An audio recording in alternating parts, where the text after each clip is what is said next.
Hello friends, welcome to SSC coaching centre. दोस्तों, आज का वीडियो आपका रहेगा जो बच्चे टेट की तैयारी कर रहे हैं, टेट का एग्जाम देते हैं, उनमें ये क्वेश्चन पूछे जाते हैं। तो आप आराम से क्वेश्चन को समझिए, क्योंकि कोई जल्दबाजी मत करना, जल्दबाजी में आप भूल जाएंगे।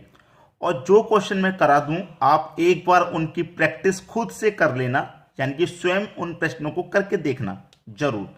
ज़्यादा कठिन या मुश्किल तरीका मैं नहीं बताऊंगा, एक बार में ही और एक ही लाइन में आंसर आ जाएगा।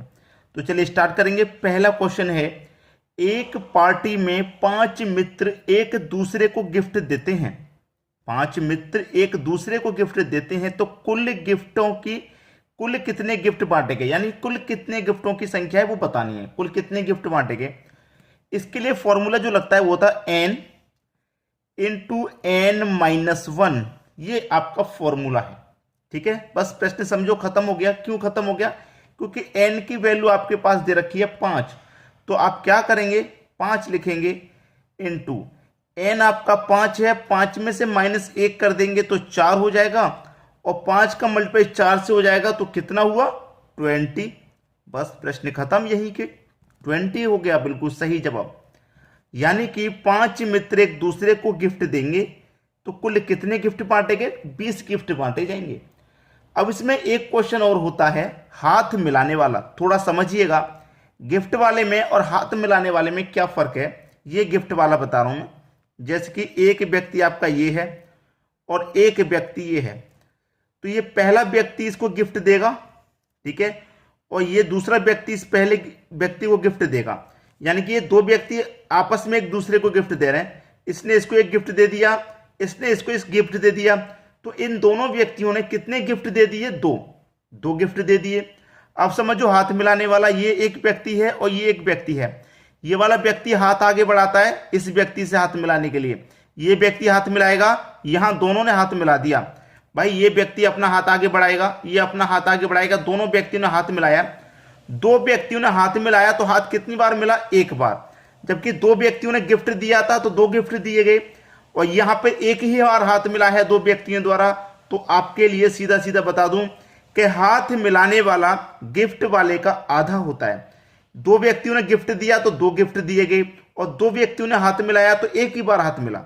तो इसके लिए फॉर्मूला यही रहता है, लेकिन गिफ्ट वाले का आधा होता है ना हाथ। देखिए 2 गिफ्ट हो गए, एक हाथ हो गया, तो 2 का आधा हुआ कि नहीं हुआ। तो इसका आधा कर देते हैं, बस n इंटू n माइनस 1 और डिवाइडेड बाई 2। यानी कि गिफ्ट वाले का हाथ मिलाने वाला आधा होता है, जो आंसर निकल के आएगा वो आधा निकल के आएगा। क्लियर है? चलिए अब देखते हैं अगला क्वेश्चन। अगला क्वेश्चन है, एक पार्टी में 5 मित्र एक दूसरे से हाथ मिलाते हैं। तो क्वेश्चन वही आ गया जो कंसेप्ट मैंने अभी बताया है, हाथ मिलाने वाला। तो मिलाए गए हाथों की संख्या ज्ञात करें। हाथ मिलाने वाले के मैंने क्या बताया, n इंटू n माइनस 1। हाथ मिलाने वाला क्या होता है, आधा होता है, गिफ्ट वाले का आधा। तो हाथ मिलाएंगे तो आधा कर देंगे, ठीक है। तो n का मान आपको पता है कितना है, 5 है, तो 5 रख दो भाई, इंटू n का मान 5 है, 5 में से माइनस कर दो 1 तो 4 हो जाएगा, ठीक है, डिवाइड बाई कितना है 2। 5 का गुना 4 से कर दो तो 20 हो जाएगा, और डिवाइड बाई 2 करेंगे तो 2 से कटेगा 20 कितने टाइम्स, 10 बार में कटेगा। तो इसका मतलब डी ऑप्शन बिल्कुल सही हो गया। क्लियर है? तो चाहे हाथ मिलाने वाला क्वेश्चन हो, चाहे गिफ्ट वाला क्वेश्चन हो, आप उसे बहुत ही कम समय में और इस फॉर्मूले से बहुत ही कम समय लगेगा, आंसर आ जाएगा आपका। ठीक है, चलिए अब देखेंगे अगला क्वेश्चन। अगला प्रश्न है, एक चिड़ियाघर में खरगोश और कबूतर हैं। यदि सिरों की संख्या 90 है तथा पैरों की संख्या 224 है, तो कबूतरों की कुल संख्या है। देखिए एक फॉर्मूला होता है जिससे कहते हैं 4 equal to L divided by 2 minus का H। यहां पर समझ लीजिए, 4 का मतलब है कि यहां पे जो संख्या निकलेगी वो 4 पैर वाले जानवर की निकलेगी, ठीक है। L का मतलब है लेग्स, यानी कि पैरों की संख्या। H का मतलब है हेड, यानी सिरों की संख्या रखनी है, तो रख दीजिए 4 इक्वल टू लेग्स कितनी है, पैरों की संख्या कितनी है, 224 डिवाइडेड बाई 2 माइनस का हेड, सिर कर देना है 90, ठीक है। चलिए 2 से कटा दूंगा मैं, तो 2 1 कम 2, फिर से 2 1 कम 2, 2 दूनी का 4। अब 112 में से माइनस कर देंगे 90, तो 4 पैर वाले जानवर की संख्या निकल के आ जाएगी। तो 112 में से माइनस कर दो 90, कितना बचेगा 22, यानी कि 4 पैर वाले की संख्या कितनी है 22। अब 4 पैर वाला जानवर कौन सा है आपके पास, खरगोश। ठीक है, अब देखिएगा आपके पास टोटल सिरों की संख्या कितनी है, 90 है। टोटल सिरों की संख्या 90 है, जिसमें से खरगोश कितने हैं 22, तो 22 को घटा दो भाई। 90 टोटल सिर हैं, जिसमें से खरगोश के सिर कितने होते हैं 90, तो 90 टोटल सिर 90 हैं, खरगोश हैं उसमें से 22, तो 22 को घटा दो 90 में से भाई। 90 में से 22 को घटा देंगे तो कितना बचेगा, 10 में से 2 जाएगा 8, 8 में से 2 जाएगा 6, यानी कि 68, 68। कितना बचेगा भाई, 68 बचेगा। तो ये 68 कितने हो गए, 2 पैर वाला जानवर हो गया। अब हमसे पूछा क्या है प्रश्न में, कबूतरों की कुल संख्या ज्ञात करें। टोटल जानवर 90 थे, जितने सिर होंगे उतने ही जानवर होंगे। 90 में से 22 हो गए आपके खरगोश। अब मैं 90 में से खरगोश को माइनस कर दिया तो जो बचेंगे वो कबूतर ही तो होंगे, तो बचे कितने 68, इसका मतलब 68 आपके कबूतर हैं। ठीक है, 68 आपके कबूतर हो गए। बी ऑप्शन प्रश्न का सही जवाब हो गया।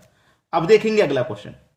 अगला क्वेश्चन है, किसी व्यक्ति के पास कुछ मुर्गियां तथा गायें हैं, उनके पैरों की संख्या 140 तथा सिरों की संख्या 48 है, तो मुर्गियों की संख्या ज्ञात कीजिए। प्रश्न वही है, बिल्कुल वैसे ही करेंगे। 4 पैर वाले का निकालेंगे, L डिवाइड बाई 2 माइनस का H। तो 4 पैर वाले की संख्या निकाल लो पहले। लेग्स कितनी है, पैरों की संख्या 140 है, डिवाइड बाई 2 माइनस का कर दो हेड। सिरों की संख्या कितनी है भाई, 48।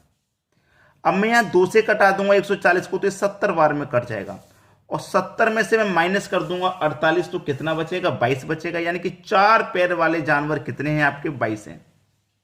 4 पैर वाला यानी कि गाय, गाय कितनी हो गई आपके पास, 22 गाय हो गई।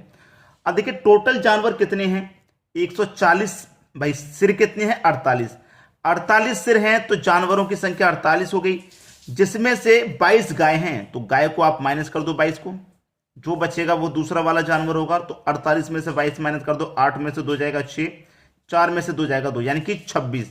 भाई गाय कितनी है 22, दूसरा जानवर कितना हो जाएगा 26। दूसरा जानवर कौन है, मुर्गी है। दूसरा जानवर कौन है, मुर्गी। तो मुर्गी कितनी हो गई भाई, मुर्गी हो गई आपकी 26। पूछा क्या था क्वेश्चन में, मुर्गियों की संख्या ज्ञात कीजिए। मुर्गियों की संख्या यानी कि 26 है, ये आपका सही जवाब हो गया, बी ऑप्शन। सभी को समझ में आ गया। चलिए अब देखेंगे अगला क्वेश्चन। अगला क्वेश्चन है, यदि 43 की पावर 45 प्लस 5 को 44 से भाग दिया जाए तो शेष क्या बचेगा। ऐसा क्वेश्चन कभी भी आ जाए तो पावर पे ध्यान देना है। पावर अगर सम है तो पावर 2 लेंगे या 4, और यदि पावर विषम होगी, पावर यदि विषम होगी तो पावर 1 लेंगे या 3। अब देखिए 43 है ना, 43 की पावर कैसी है, विषम है। 45 विषम संख्या होती है, तो विषम रहेगी, तो मैंने क्या बताया, पहले 1 लेना है, तो पावर 1 ले लो, प्लस उसमें 5 कर दो, और 44 से क्या कर देना है, इसमें भाग दे देना है। यही तो कह रहा है। 43 की पावर 1 का मान 43 ही रहेगा। 43 में जोड़ दो 5, तो कितना हो जाएगा भैया 48, डिवाइडेड बाई 44। कटा दो, 44 से कम 44 कट जाएगा। 48 में से 44 कट गया, तो रिमाइंडर यानी कि शेष क्या बचेगा, 4 शेष बचेगा। पूछा क्या है, दिया जाए तो शेष क्या बचेगा, शेष बचेगा भाई 4, यानी कि सी ऑप्शन बिल्कुल सही जवाब हो गया आपका। क्लियर हुआ। अब देख लेंगे अगला क्वेश्चन। अगला क्वेश्चन है, 2 की पावर 20, 5 की पावर 10 और 8 की पावर 4 में अभाज्य गुणनखंडों की संख्या कितनी है। ऐसे क्वेश्चन में क्या करते हैं, इनके फैक्टर, यानी कि 2 के फैक्टर क्या होंगे, 2 गुने 1। 5 के फैक्टर क्या होंगे, 5 गुने 1। और 8 के फैक्टर क्या होंगे, 2 गुने 2 गुने 2। भाई 2 दुने का 4, 4 दुने का 8। इनके तो फैक्टर 1 के गुणनखंड में ही बन पा रहे हैं।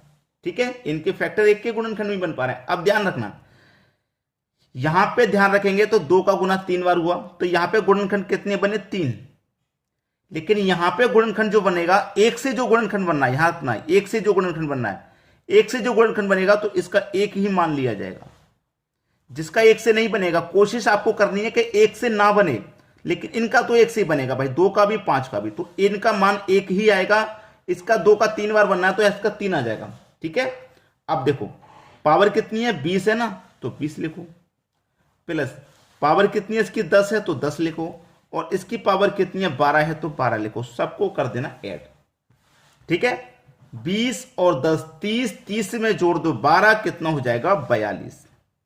42 हो गया भाई, यानी कि बी ऑप्शन बिल्कुल सही जवाब हो गया आपके। तो आपको प्रश्न में कोई दिक्कत नहीं है, रहनी चाहिए। यहां पे जब क्वेश्चन आ जाता है तो जो पावर दी गई है इनको आपको क्या करना है, यहां पे देखिए कैसे हो गया। ये बहुत सारे बच्चे करेंगे सर कैसे हो गया, देखिए मैं आपको बता दूं, 1 का गुना 20 में करेंगे तो 20, 1 का 10 में करेंगे 10, अब 3 का करेंगे 4 में तो 12 तब आया है। मैंने इनके गुणनखंड क्यों किए, इसीलिए तो किए कि इनका गुणनखंड जो आएगा उनका मल्टीप्लाई जो स्क्वायर में जो पावर दे रखी है ना उससे गुना हो जाएगा। तो 3 का गुना 4 से किया तो 12, फिर सबको ऐड कर देना, आपका आंसर आ गया। तो दोस्तों करना क्या है, वीडियो को अधिक से अधिक शेयर ताकि सभी को जानकारी मिले, सभी को सीख पाए। ठीक है दोस्तों, धन्यवाद।